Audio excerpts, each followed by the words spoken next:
आप सबको दोबारा से एक बार नमस्कार और मैं आपको वापस से वेलकम करता हूं इस प्रोग्राम में, जिसमें कि हम लोग योग सूत्र और सांख्य दर्शन पे आधारित जो दर्शन है, जो ज्ञान है, जो फिलॉसफी है इस देश की, उसको समझते हैं और उसको अपने जीवन में उतारते हैं नॉर्मल तरीके से।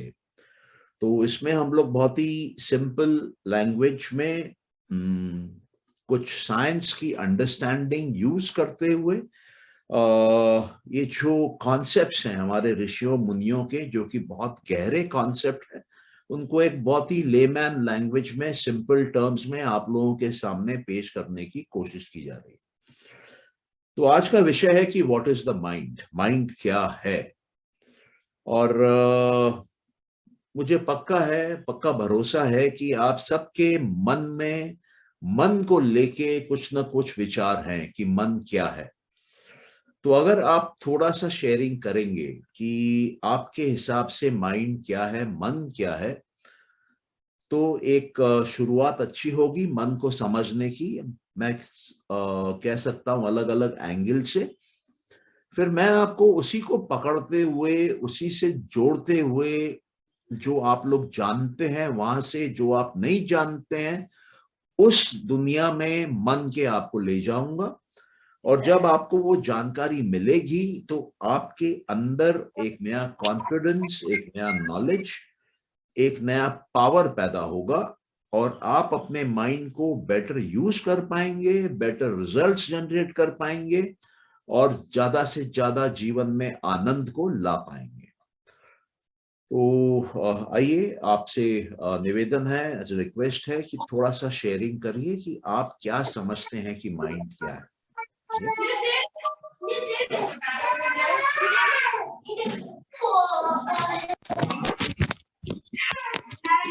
कौन बोलना चाहेगा पहले? हाँ, संजय जी। हाँ, नमस्कार प्रकाश भाई, बोलिए। नमस्कार सर जी। मन एक ना अपने जीवन के अनुभवों का पिटारा है। ओके, ठीक है, बिल्कुल ठीक है। मन एक जीवन के अनुभवों का पिटारा है, बहुत बढ़िया। ये पिटारा क्यों है? ये पिटारा हमको ईश्वर ने ये पिटारा क्यों दी? ये जैसे जैसे हम अनुभव करते हैं वो इकट्ठे होते रहते हैं। हाँ, और कई पहले जन्म के भी हो सकते हैं शायद। I am not clear. नहीं, मैं समझा नहीं। कहीं क्या हो सकते हैं? पूर्व जन्म के भी अनुभव के। पूर्व जन्म के हो सकते हैं। ओके, राइट, ठीक है। I am not very clear about that. नहीं, ठीक है, मैं समझ रहा हूँ आपकी बात, क्योंकि ये एक बिलीफ सिस्टम की बात है कि हम वेस्टर्न बिलीफ में हैं कि इंडियन बिलीफ में हैं। But yes, I understand your point. Yes, या, ओके। और कोई बताना चाहेगा कि मन स्टोर हाउस के अलावा क्या है? मेंटल स्टोर हाउस के अलावा क्या है? हाँ, कंट्रोल में बिल्कुल नहीं है। थोड़ा जोर से बोलिए प्लीज। कंट्रोल में बिल्कुल नहीं है। कितना Okay. भी कंट्रोल करना चाहे नहीं कंट्रोल होता। ओके, तो मन एक अनकंट्रोलेबल एंटिटी है, इसको हम कंट्रोल नहीं कर पा रहे हैं, है ना? ओके, तो मेरा प्रश्न ये है कि आप इसको कंट्रोल क्यों करना चाहते हैं?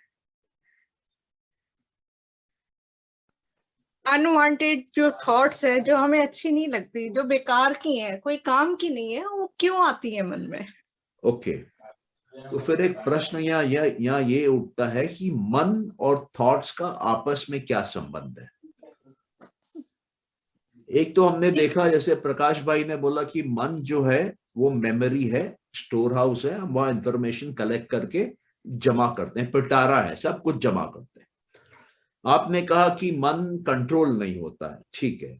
आपने कहा कि मन को कंट्रोल करना चाहते हैं ताकि थॉट्स हमारे कंट्रोल हो, अनवांटेड थॉट्स नहीं आए। तो मेरा अभी प्रश्न ये आता है कि मन और थॉट्स का आपस में क्या संबंध है?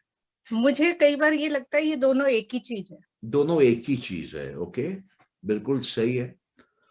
ये कुछ इस प्रकार से आप बोल सकते हैं कि एक फ्लैट और एक बिल्डिंग में क्या संबंध है। तो फ्लैट्स मिलके बिल्डिंग बनती है ना? आप ये बोल सकते हैं कि परिवार के सदस्यों का परिवार से क्या संबंध है? सदस्य हैं इसलिए परिवार है, ज्यादा सदस्य हैं इसलिए ज्यादा परिवार है, कम सदस्य हैं इसलिए कम परिवार है। तो एक किस्म से थॉट और माइंड का एक कोरिलेशन है, उसको अपने थोड़े और गहराई से देखेंगे। हाँ, और जब मैं बोलना चालू करूंगा, आपको किसी भी विषय पे कुछ डिटेल में समझना हो या आपका लिंक नहीं बैठ रहा है उसको थॉट पैटर्न को आगे ले जाने का, तो आप बीच में रोक के अपना प्रश्न जरूर करिए ताकि वो लिंक बना रहे।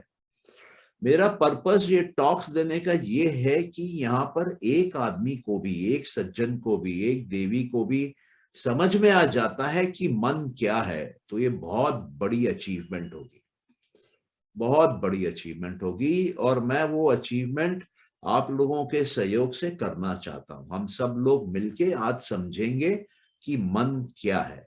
कम से कम एक स्टार्टिंग फेज में इतना समझेंगे कि हम अपने मन में क्या क्या कैसे ला सकते हैं। ओके, या और कोई सज्जन बोलना चाहेंगे कि मन क्या है? मैं बोल सकता हूँ, but I'm sorry, I just attend. No, it's started all right. coming to the I'm group. asking what is the mind in your perspective. That is the question. So if you want to contribute in this, yeah, I want to at least I want to give my opinion of whatever I feel. Yeah. It is nothing else but a bag of you can say composition of thoughts, feelings, and knowledge used by any person to achieve any purpose or to waste it away. So you're saying mind is not any physical part of our body. Okay. It is not in our body. Okay. So you're saying mind is not in the body. It is a mental bag which contains thoughts, feelings, and knowledge, and which helps us to achieve our purpose in life. Is that right? Using our intelligence. Sorry? Using our intelligence. Using your intelligence also. Fine. Yes, yes. So is intelligence different from the mind, or is intelligence part of the mind? It's different. It is different. A person without intelligence also has a mind. Okay, okay. Actually, you see, mind is understood. The word mind is understood in different meanings by different people. Same word mind has many meanings. Okay, so we will see. This is a big topic. It might require a few talks, but we will see. We will go in that journey of learning what is the mind all about. And I'm sure as you proceed on this journey, there will be magic and miracles on the way. There would be tremendous breakthroughs, mental breakthroughs, which will happen. Okay. Yeah. Anybody else? I will take the last. Yeah. Yeah. Can I say? Yes, Vinay, please go ahead. Yeah. Yeah. So mind is a slave. If not managed properly, becomes a master. Okay. So mind can be a slave and mind can be a master. Okay, so mind can be my slave or mind can become my master, right? Yeah. Okay, fine. This also is very important. Nicely put. I think all the inputs which we have got are correct inputs because we are living with the mind. We are working on the mind on a day-to-day regular basis. So it is not something as a hypothetical concept. It is a living experience day to day. So all the feedback, all the comments which have come are perfectly all right comments, genuine comments, what we daily experience in a way. Now let us go a bit further and let us delve into this topic of the mind. What all you have spoken about is more coming from the experience part. It is coming from the experiential part. It is coming what we are facing, handling day to day, minute to minute, second to second, Now from this experience, let us go slightly away and see and understand the concept of the mind. What is the concept of the mind, which our rishis, munis have spoken about from thousands of years back? You know, Kapil Muni was there about 3,000, 3,500 years back. So he has given the philosophy where mind, chitta, plays a very vital role. If you look at Yoga Darshan of Maharishi Patanjali, written about 2,400 years back, there also he talks about the mind. Okay. And some of the most bold statements of the mind have come from Kapila Muni and Patanjali Maharishi. Patanjali says in the Yoga Sutras, Yoga Chitta Vritti Nirodha. This is the most powerful definition of the mind in 4 words. Yoga Chitta Vritti Nirodha. So vrittis are modifications. Our mind, as that lady said, is uncontrollable. It keeps on changing. It keeps on dancing. It keeps on getting modified. It is not one fixed entity. It is constantly moving, changing. So Patanjali says, when this constantly moving, changing entity, you are able to put a stop to that change. You are able to put a stop to that modification. You are able to put a stop to that restlessness. You are able to put a stop to all that motion. You are able to put a stop to the dancing nature of the mind. Then you achieve yoga. Then you achieve the highest state possible. Then you achieve the ultimate. So today, my mind is restless. Today, my mind is dancing. If I start controlling it, putting a stop to those movements of the mind, as the mind will slow down, I will grow in power. I will grow in knowledge. I will grow in intelligence. I will grow in memory. I will grow in happiness. I will grow in good health. I will grow in prosperity. I will grow in all respects. So the concept of the mind, as Patanjali explains, he says, mind is restless, agreed. Mind will keep on changing, agreed. Intentionally bring it to a stop. Intentionally slow it down. Intentionally control it. What is uncontrollable, try to control it. And as you control, you will find all your talents, your powers, your knowledge will keep on growing. And when the mind has come to a complete stop, when the mind is still, when the mind is silent, when there is no change, no modification, no motion, that time you reach the ultimate. That is, you reach the final stage of evolution. You reach the highest state possible. And what is that state? You become perfect. You become divine. You become like God.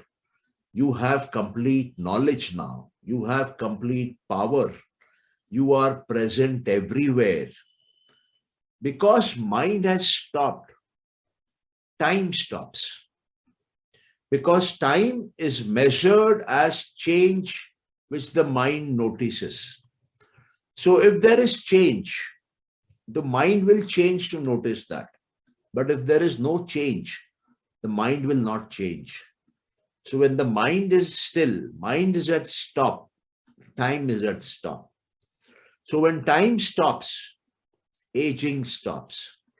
When aging stops, death stops. You don't die. When you are not dying, you are not taking rebirth. So you are not coming in the cycle of birth and death. You are out of that cycle of birth and death. Then you achieve moksha. You achieve nirvana. You achieve complete freedom. You achieve kaivalya. You achieve liberation. Liberation from what? Liberation from the fluctuations of the mind. Freedom from what? Freedom from the mind. Independence from what? Independence from the mind. So the mind is causing all the problems. The cause of all human suffering is the mind. And the cause of liberation, freedom, complete perfection, divinity, absolute power, absolute knowledge, absolute presence, again is the mind. So the question is, as Vinay put it, whether is the mind your slave or are you the master of your mind? That is the question. When you are not controlling the mind, when the mind is uncontrollable, you are a slave to the mind. And when the mind is getting controlled by you, then you are starting to become the master.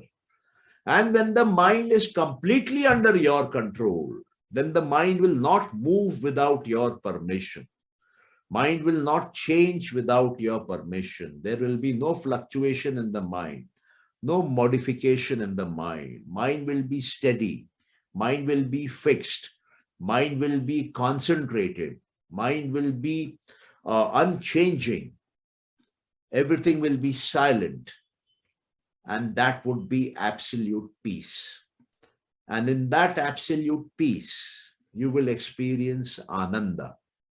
You will experience permanent happiness, permanent joy. So then you are the master of the mind. So when you are not able to control the mind, life is hell. And when you are able to control the mind, life is a heaven.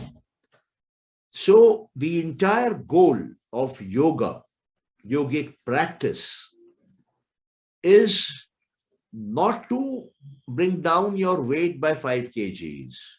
The entire yogic practice is not to remove illnesses of the body.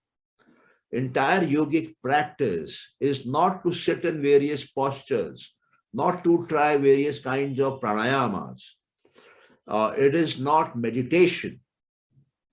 The entire practice of yoga is to control the mind, to bring it to rest, so that you become the master of the mind and become free from it. And then you experience the highest things possible. Then you are an Atma, then you are a Purusha, then you experience Brahman, then you experience divinity, then you experience Ishvara, then you experience God. And then you start displaying God-like qualities. Your body will be fit. Your skin will be glowing. Your knowledge would be ever expanding. Your powers would be all kinds of powers you will have. That is why when the yogis practice, they start getting siddhis. They start getting these powers because they are controlling the mind. They are pulling the mind into a stable, calm, sitting position. If your mind is dancing like a monkey, your life will end like a monkey. But if your mind has been tamed and this monkey is no longer jumping around like a monkey, but is sitting at one place, then in some time that monkey will start looking, behaving like Hanuman. And Hanuman had one-pointed concentration. He was one-pointed. One-pointed in what? In Rama, in the Lord Ram. Hanuman is only one focus, one entity he is focusing on. Complete service, dedication, surrender to the only one, that is Ram. So that is the one-pointedness. When you are one-pointed, then your mind is not jumping, mind is not changing, mind is not fluctuating, mind is not undergoing modifications. Mind is steady, calm, peace, powerful, knowledgeable. It has all the powers now. So a mind at rest is an infinitely powerful mind. And more the mind is jumping around, it is an infinitely weak mind. So people who are fickle-minded, people who cannot think about something consistently, they have big problems in life. They do not have the decision-making ability. They do not have the willpower. They are full of self-doubt. They lack confidence. They think of multiple things at the same time. They don't acquire depth in whatever they do. They are not prosperous. Whatever wealth they have, it disappears from them in no time. They are left with nothing. So one-pointedness is what is the goal.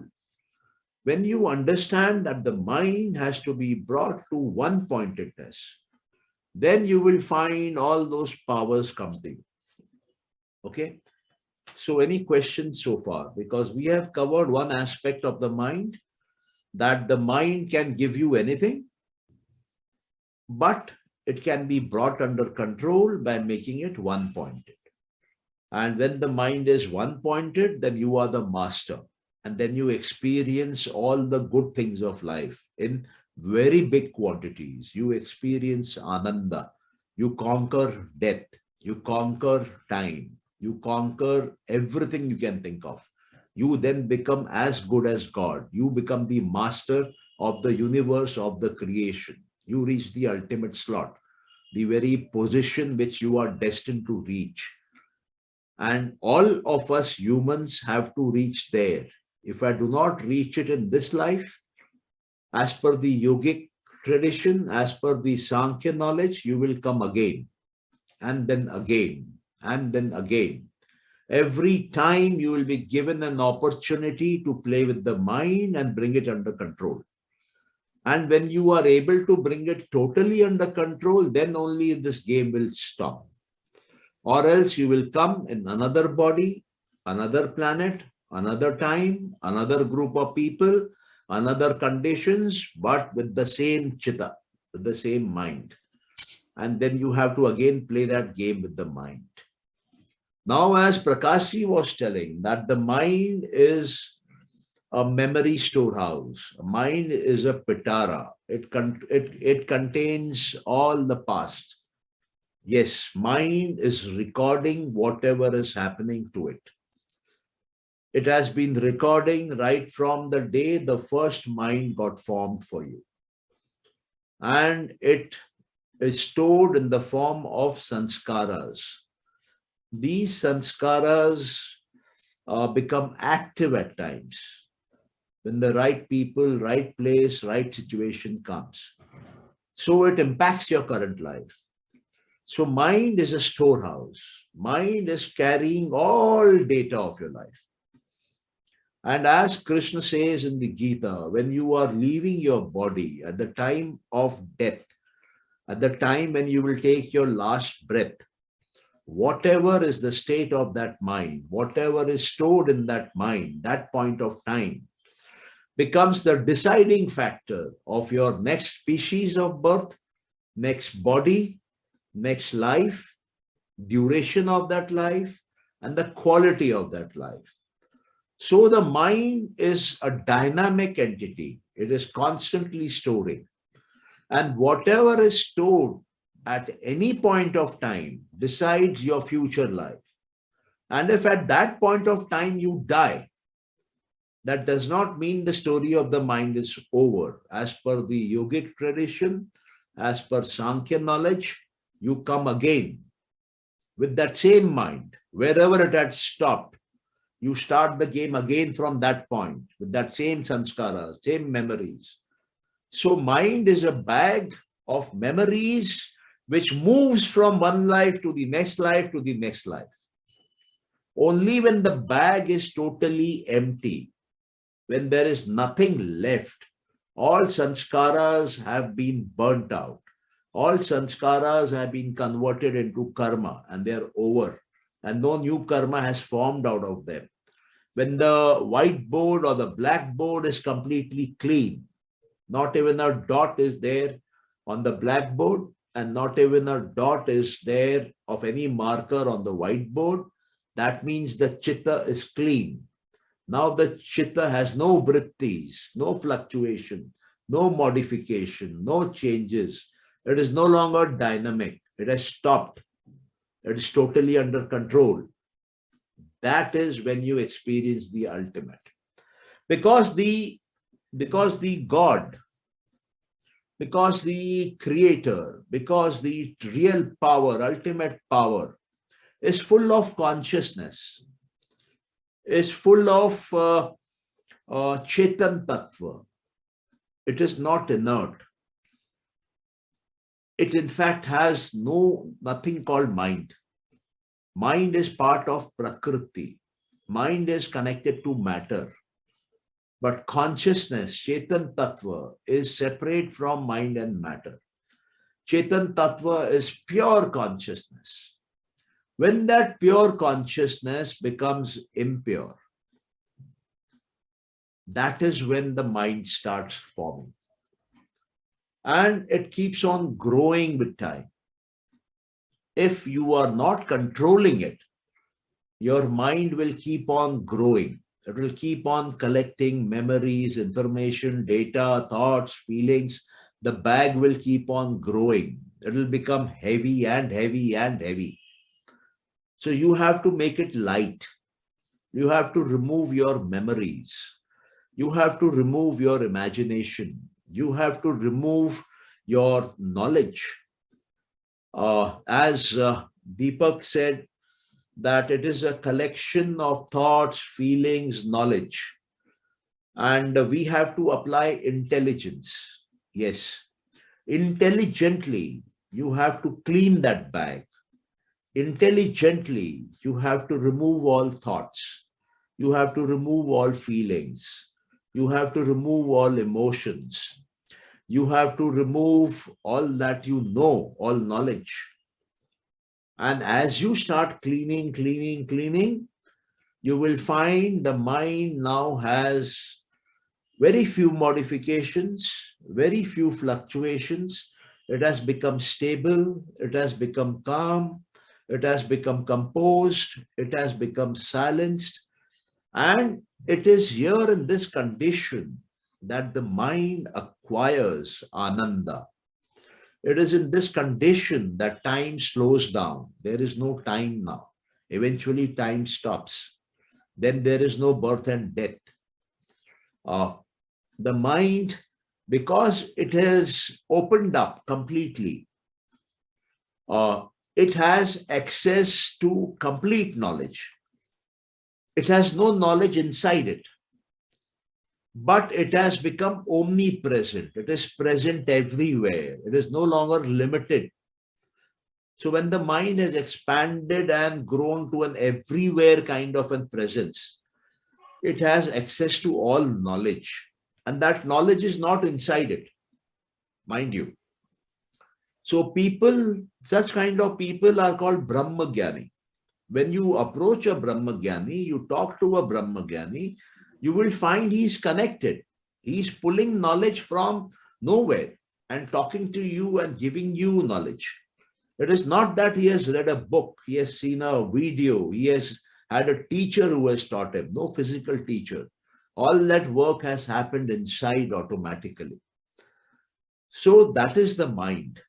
Mind, when it opens up, when it expands, when it broadens, is when it acquires more power, more knowledge, more happiness, and controls time.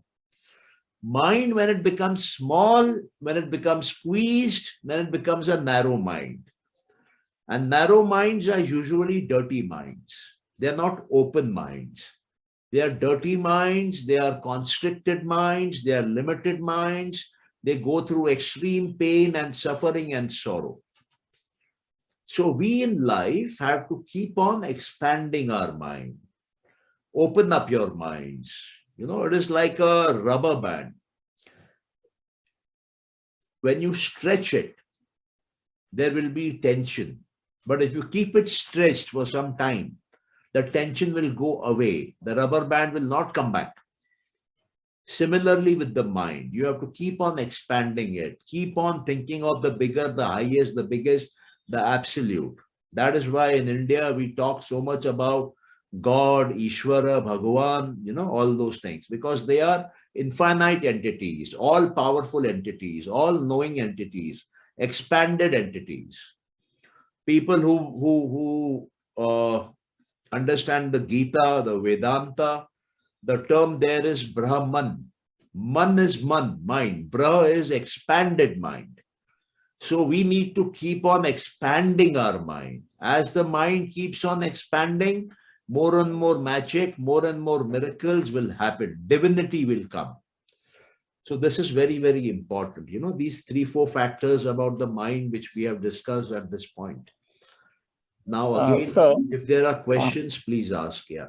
Yes, Sanjay ji, how can we empty our mind of all the thoughts?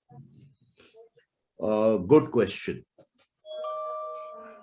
Supposing you have a blackboard, Yeah. and that blackboard has lot of scribblings in chalk on it. How will you remove that scribbling? How will you clear the blackboard? By duster. Perfect. So similarly, to clean the mind, you need a mind duster. You need something by which you can clean the mind. Now, with what can we clean the mind? There can be various techniques by which the mind can be cleaned. One way can be this duster technique. Okay, if something is coming into your memory and disturbing you, you close your eyes and imagine that whatever is disturbing you is present in front of you in a visual form, as if it is there on a blackboard. And take a mental duster and wipe that mental blackboard with that duster till that mental picture goes away. And once that mental picture goes away, you will feel relaxed. You will feel that memories have gone. You might not even be able to recall it. This is one simple technique, okay? But there can be various techniques. If you are focusing on the infinite, on Ishvara, if you are focusing on the highest goal, highest ultimate object, highest ultimate entity, so whatever you focus on, you become more like that. And your attention moves away from what you were focusing on earlier. So whatever we have focused on earlier, whatever because of that earlier focus has got memorized, because I'm focusing on something higher and bigger and ultimate, these lower attention memories will start weakening in the mind.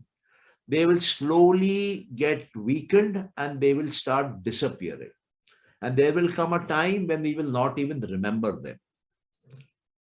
That is a technique where you make your mind one-pointed. You bring it to one point and hang it there.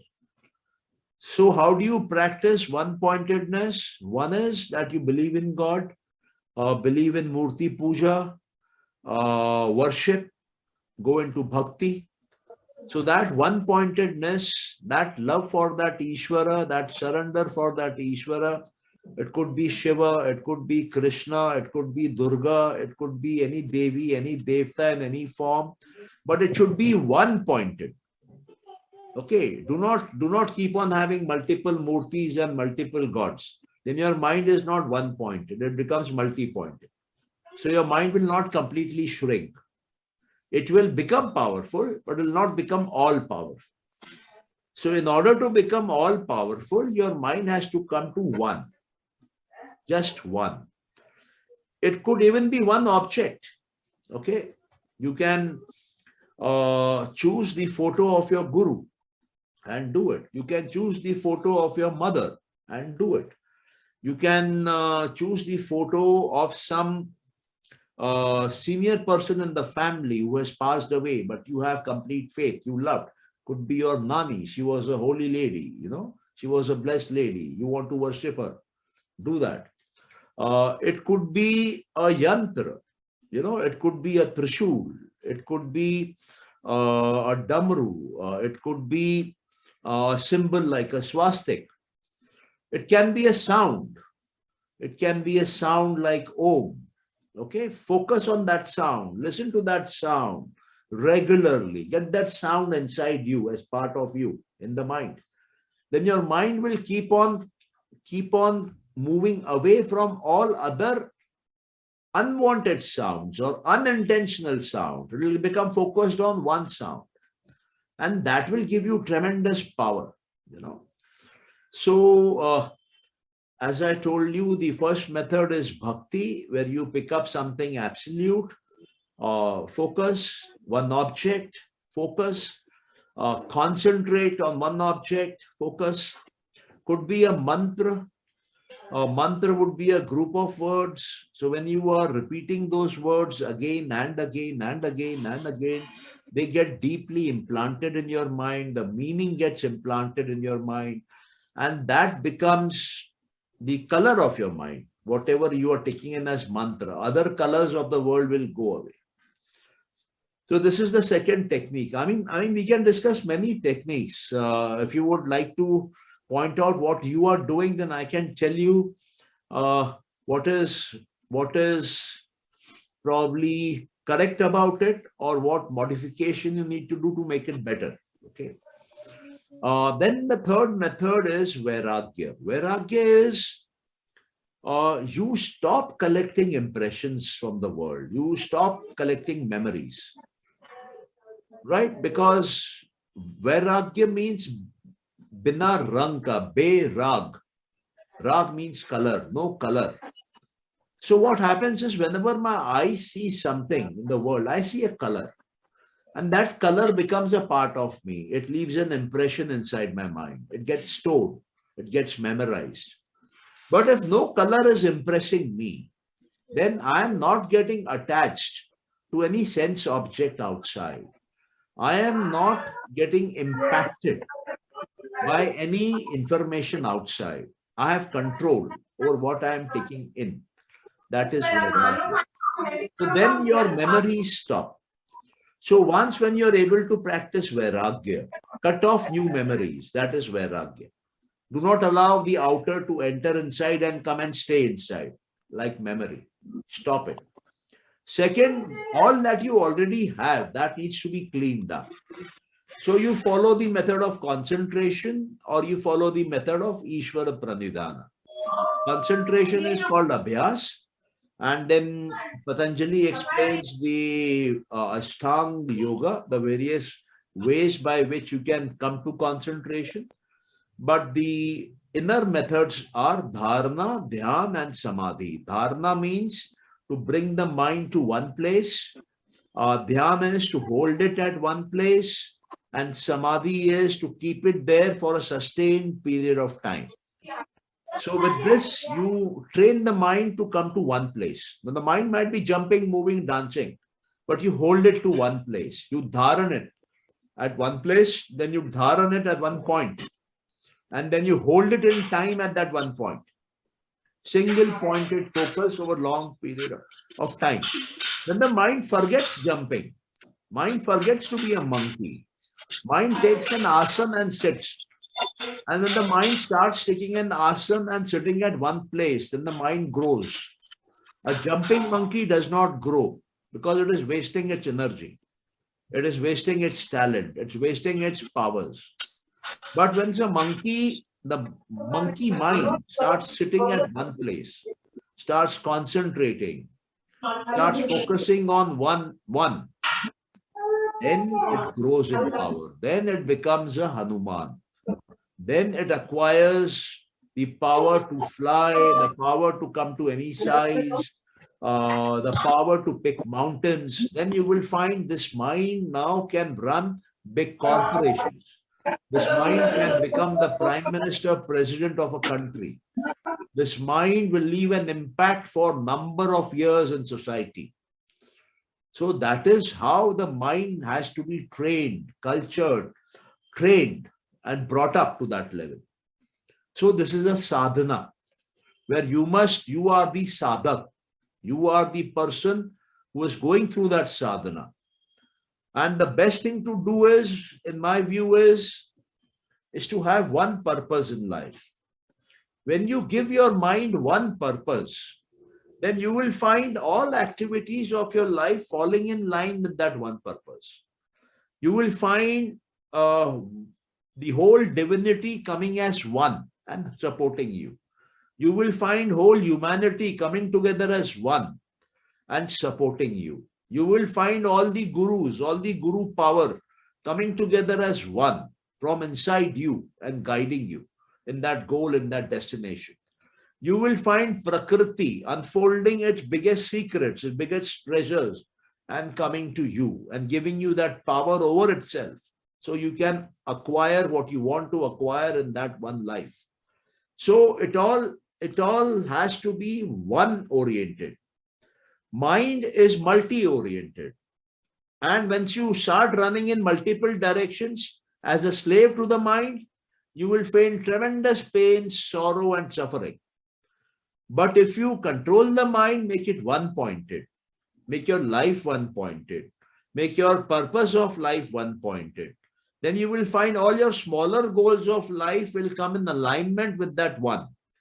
You will experience oneness in life. You will see oneness everywhere. You will reach the highest of powers.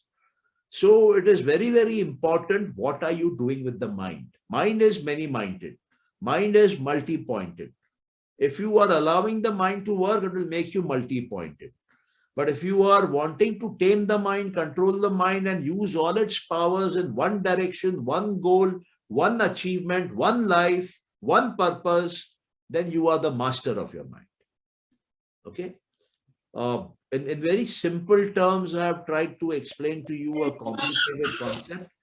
I hope you have got it.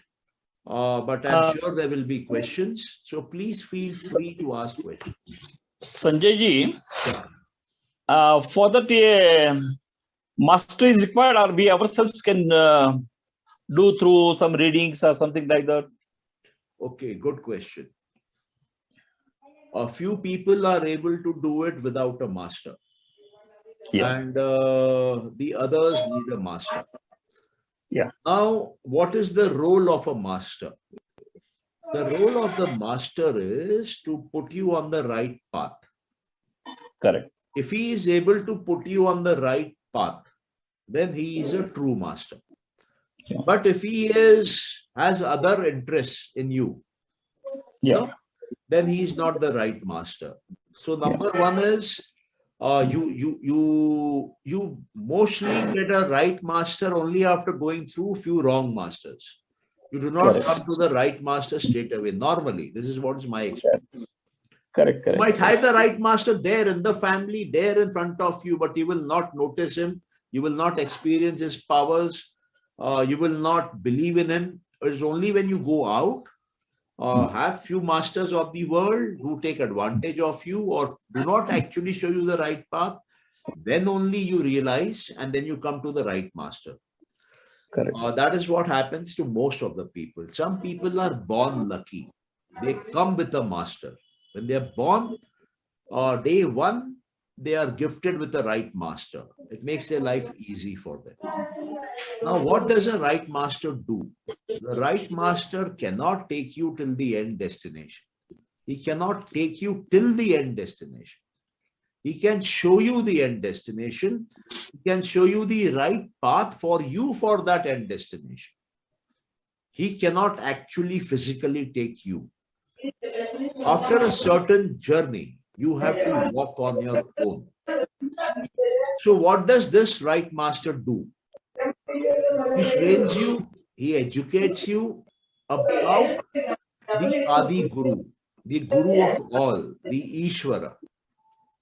And once he awakens that Ishvara inside you, then you don't need a physical right master. Then your inner voice has started. Then your inner conscience has started. Then your inner master has started. And that inner master is the Adi Guru, the eternal Guru of all that is. Once you get that connection, then he takes you from where the right master leaves you. They hand over. The right living master will hand you over to the Adi Guru, who is the real spiritual Guru, inside you, ever present, who knows all your lives, who has been guiding you in the past lives, who will guide you in the future lives. So he takes over and then he takes you. And if you are listening to him, if you are in alignment with him, if you are obeying him, if you are in true obedience to him, then you reach the end goal in that life. So that is the way it works. If there is no ego, if there is no individuality, if there is complete surrender to that eternal Guru, then you reach in that life, or else you come again. And then the whole cycle starts again. Yeah, is that clear? I hope it replies to your question. Very much. Yeah, thank you. Got it.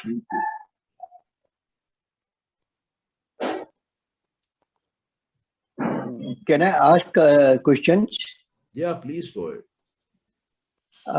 Has Patanjali explained where the mind is, and he explained how to control the mind, but has he explained what the mind is? Okay. They say in Yoga Sutras and I think in Sankhya also, that where the Purusha joins Prakriti, where they are coming together, that junction, it is called conjoining. It is called Sangyog. Where that Sangyog takes place, the interface between the Purusha and the Prakriti, between pure consciousness and a pure non-consciousness, where both of them come together, that junction is where the mind forms. That junction is where the mind first appears. And once they mix, once pure consciousness and pure inertness, let me call it inertness, Prakriti, or non-consciousness, where they both meet, that is the mind.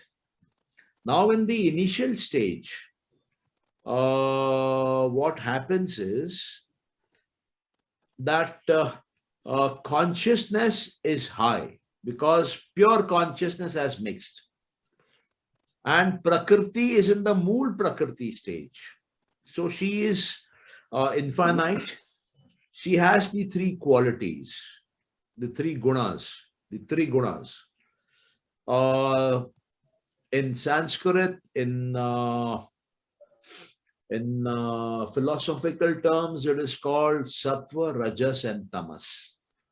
Sattva means formlessness. There is no form. Or Rajas means change of form. And Tamas means form. So what happens in Mool Prakriti is anything there which may not have form now, which may be formless now, will suddenly change and take up form. And something which has form will suddenly change and give up form. So there's dynamic change, rapid change between the form and the formless. This constant change keeps on happening. Sometimes in the overall nature, the quality of that Mool Prakriti,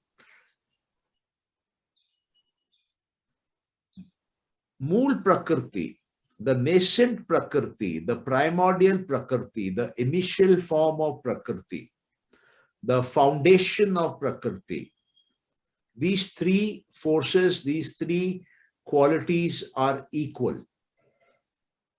That means what is having form, what is formless, and the change. They are balanced in such a way that overall Prakriti does not change. It remains the same. It remains fixed. It remains constant. It remains in equilibrium. Okay? And everything is non-inert. Everything is inert. There is no intelligence. Intelligence in the sense of from consciousness.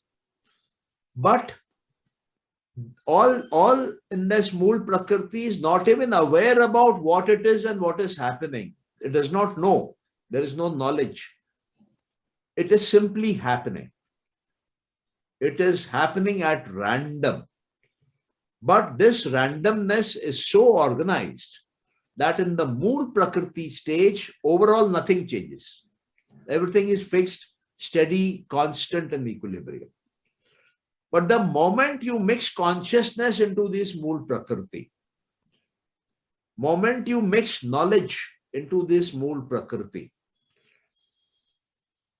a kind of germination starts. A kind of baby is born. And that first baby which is born is the mind. This mind now is called the cosmic mind. And this mind has Ananda associated with it. The Sanskrit term which Patanjali has used, which Sankhya Kapila Muni has used, is linga. Linga means it is a symbolic kind of presence. It is there but not there. So in the beginning, in the first formation of this mind, from the Alinga is the Mool Prakriti. From the Alinga state, the manifestation starts and the Linga comes. This Linga is the cosmic mind. This Linga is a state of mind which is associated with Ananda, with bliss. Now, with time, this also changes because this is part of Prakriti now. Prakriti will constantly change. So in the Linga stage, it is all Sattva, it is all formless, and it is cosmic, it is not infinite. Mool Prakriti is infinite.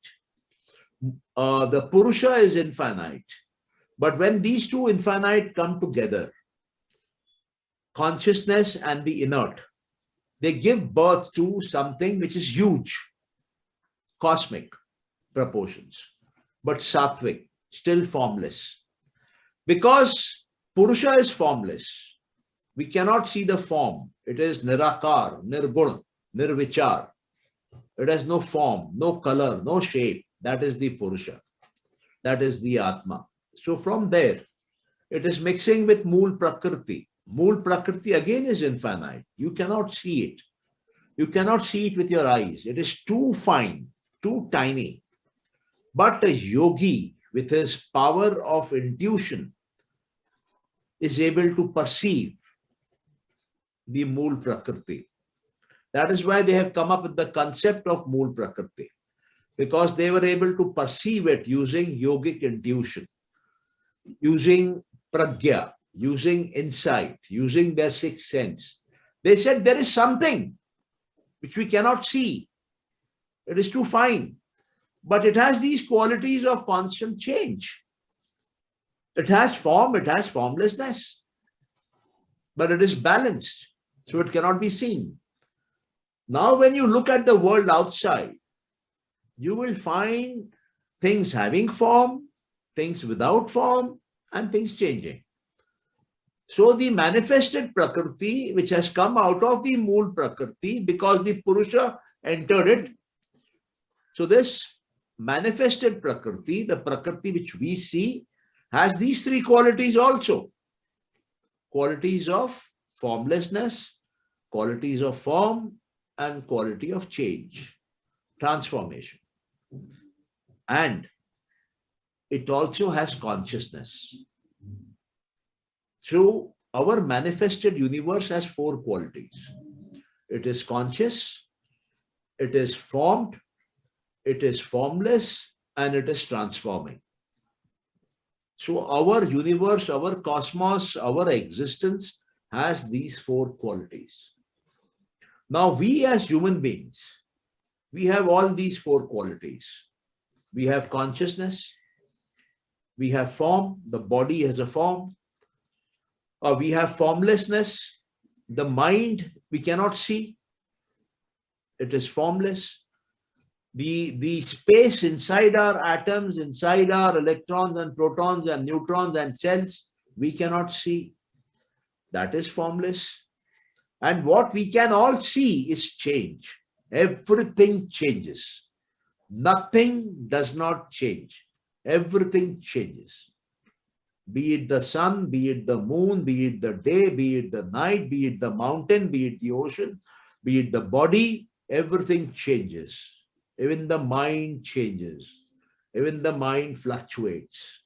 So the manifested universe, the manifested cosmos, what has come out of two pure entities.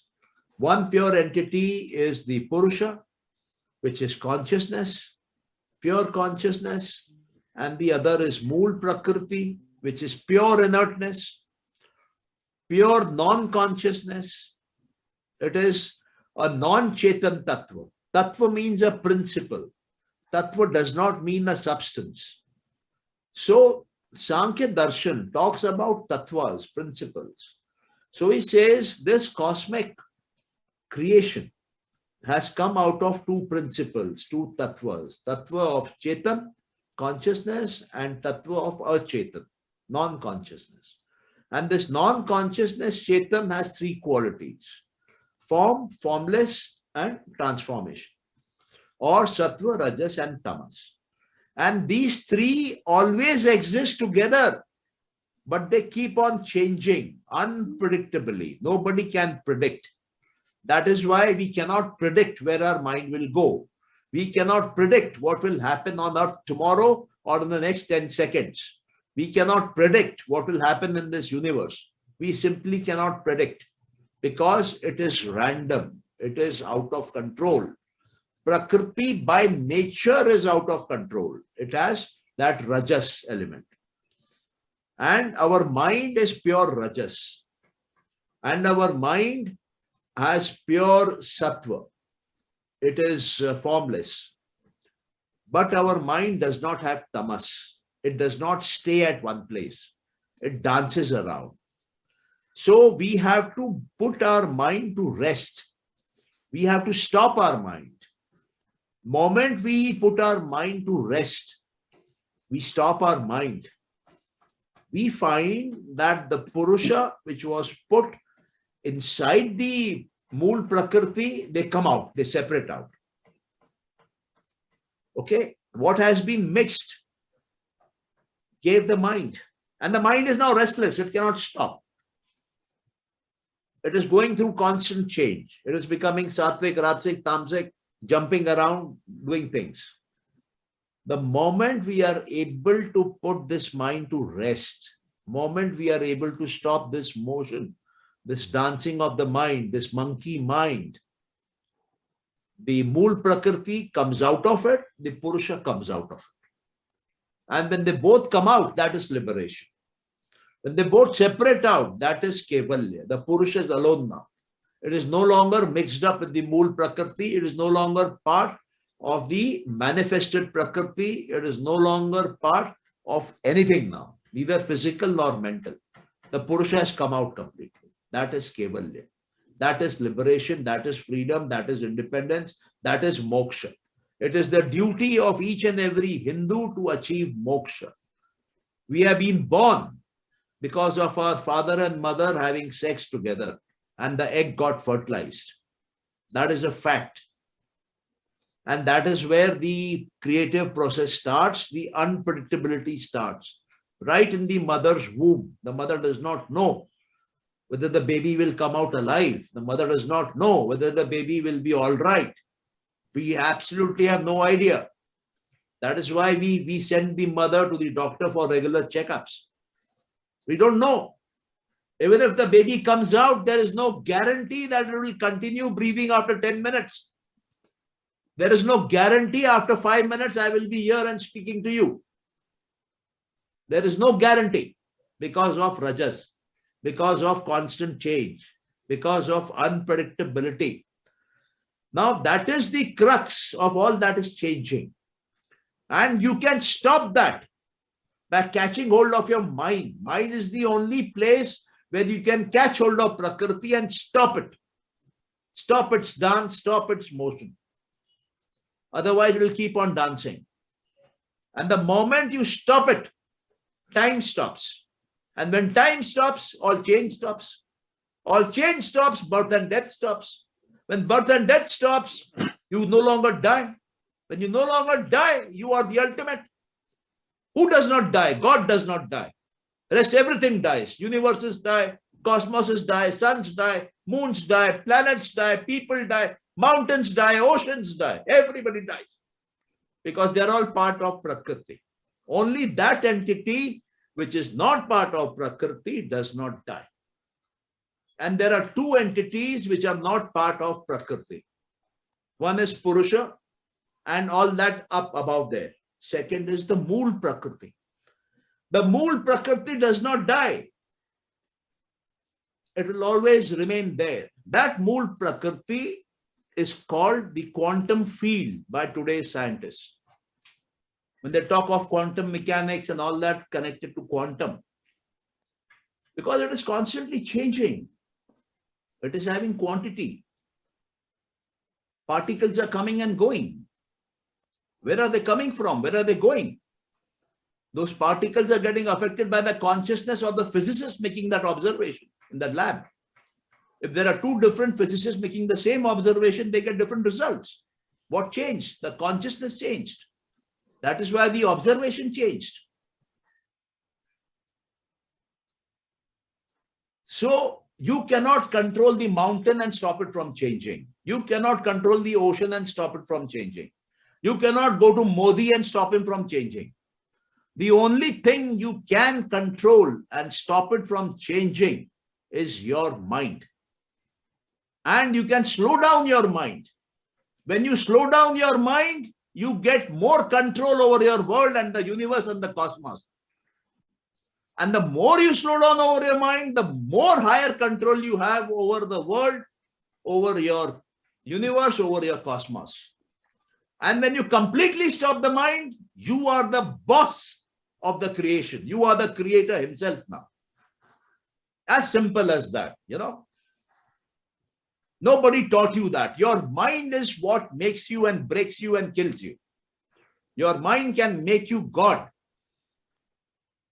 That is why they have mantras like Aham Brahmasmi, Shivoham, Shivoham, Shivoham, Shivoham. Shiva means consciousness. Ham means me. I am that consciousness. I am that consciousness. By saying this mantra, I am slowing down my mind, filtering the Prakriti element out. And finally, there is only the Prakriti element in equilibrium. There is no change. That is the Mool Prakriti. When that Mool Prakriti stage comes in my life, then I am that pure consciousness. I am Shiva. Are you getting me what I'm telling you? Look at the power these Rishis Munis had, what they understood. These Western people cannot understand in even another 1,000 years. It is beyond them.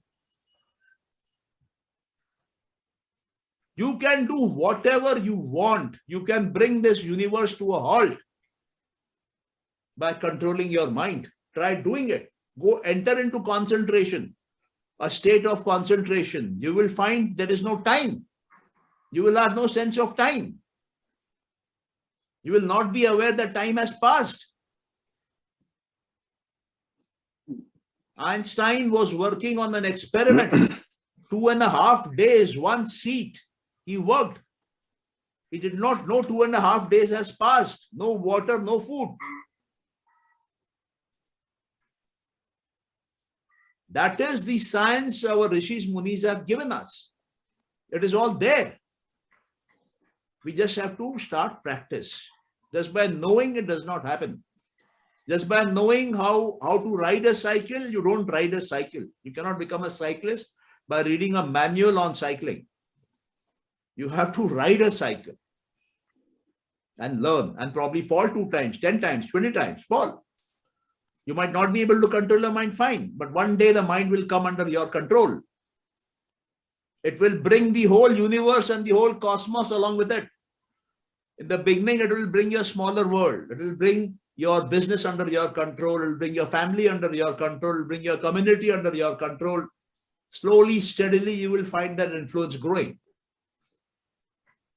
That is why Patanjali said, Yoga, Chitta, Vritti, Nirodha. Nirodha means to fully stop. Vritti means changes in the mind. Your mind will change. Stop it.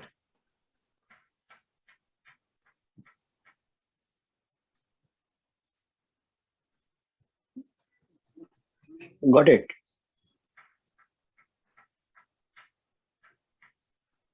Any questions now? I think others have all lost their interest. Yeah, so if there are no questions, then Sanjay, are you on the way to write some book on this? sorry? Are you on the way to write some book about this, all this philosophy? You want me to write a book? Yeah, are you on the way? Actually, you Arey can write. Baba, You are bilkul capable of nahi. writing. Huh?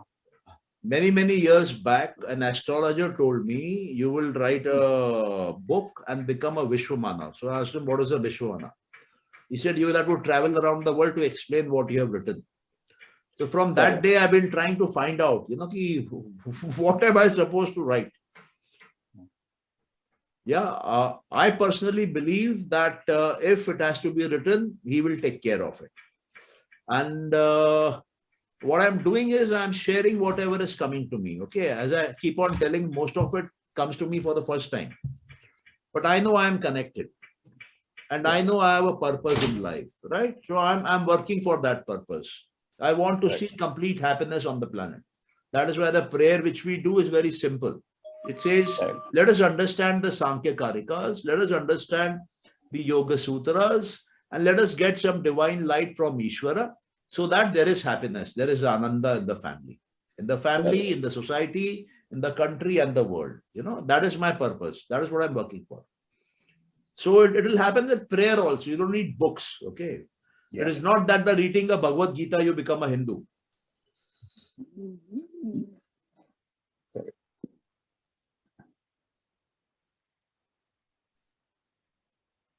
Yeah, any question?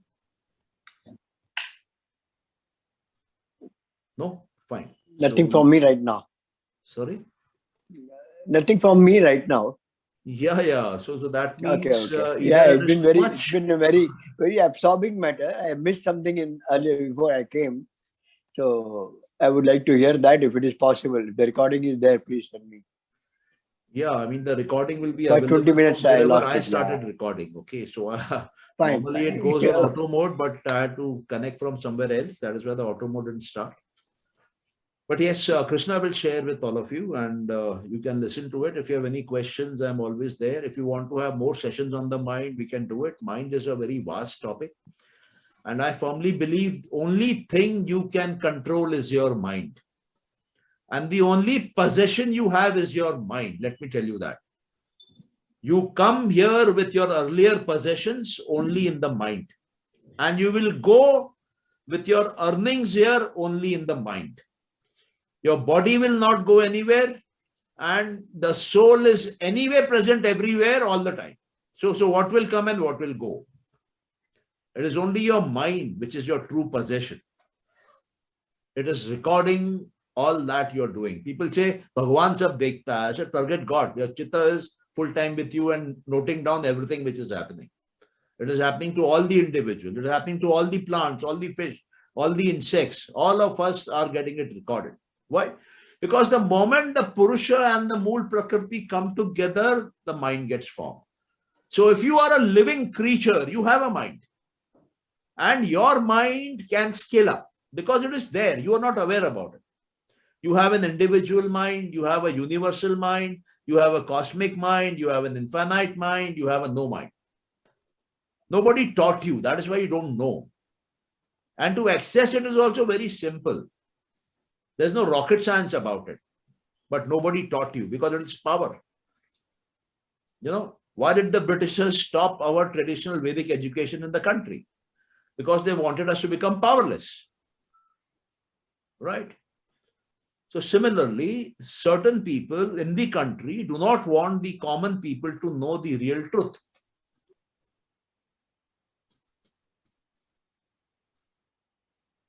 So it is that way.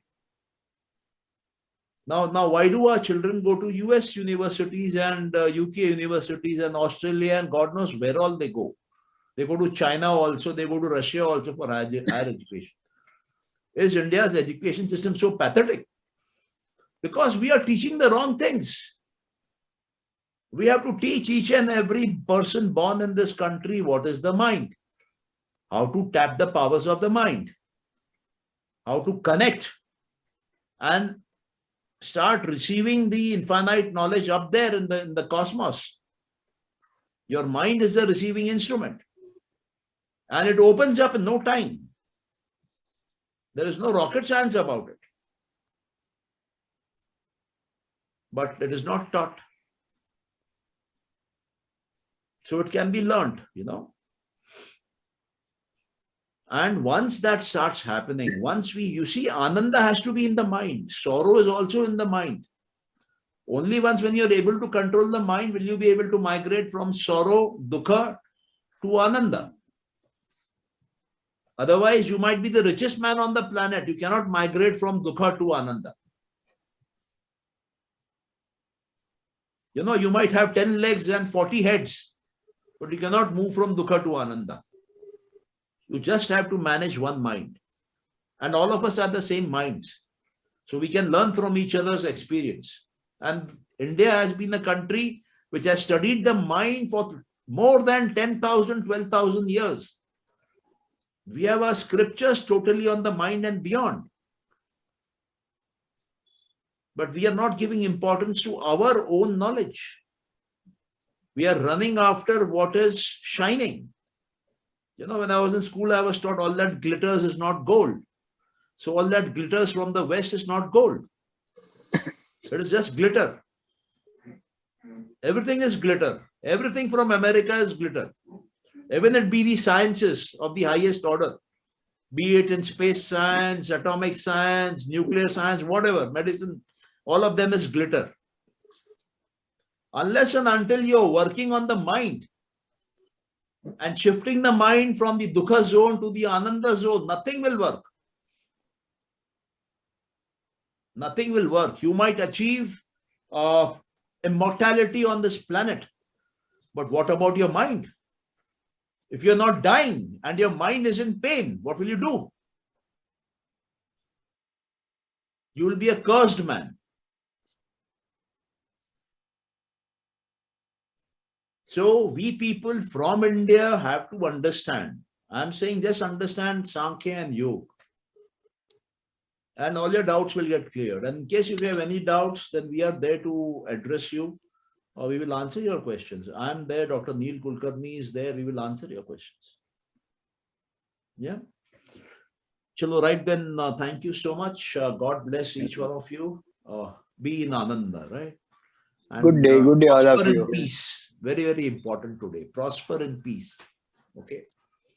Chalo, bye. Take care. Yeah. Bye. Thank you. Happy day, everyone. Thank you. Have a great day. Happy day, Vinay. Thank you.